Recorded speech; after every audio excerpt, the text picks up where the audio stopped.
রোজা রাখার বৈজ্ঞানিক উপকারিতা। রোজা শুধুমাত্র ধর্মীয় অনুশীলন নয়, এটি বিজ্ঞানের দৃষ্টিতেও শরীরের জন্য অত্যন্ত উপকারী। আধুনিক গবেষণায় দেখা গেছে, রোজা রাখার মাধ্যমে দেহের বিপাকীয় কার্যক্রম উন্নত হয় এবং বিভিন্ন রোগ প্রতিরোধে সহায়ক ভূমিকা রাখে। রোজার সবচেয়ে বড় উপকারিতা হল দেহের ডিটক্সিফিকেশন বা বিষমুক্তকরণ। দীর্ঘ সময় না খাওয়ার ফলে দেহ সঞ্চিত ফ্যাট ভেঙে শক্তিতে রূপান্তরিত করে, যা ওজন নিয়ন্ত্রণে সাহায্য করে। এছাড়া রোজা ইনসুলিন সংবেদনশীলতা বাড়িয়ে টাইপ 2 ডায়াবেটিসের ঝুঁকি কমাতে পারে।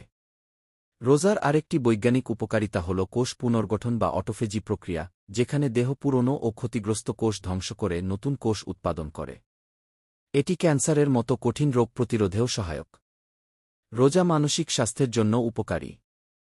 এটি মস্তিষ্কে BDNF উৎপাদন বৃদ্ধি করে, যা স্মৃতিশক্তি ও মানসিক সুস্থতা উন্নত করে। পাশাপাশি রোজার মাধ্যমে কর্টিসল হরমোনের মাত্রা নিয়ন্ত্রণ হয়, যা দুশ্চিন্তা ও উদ্বেগ কমাতে সাহায্য করে।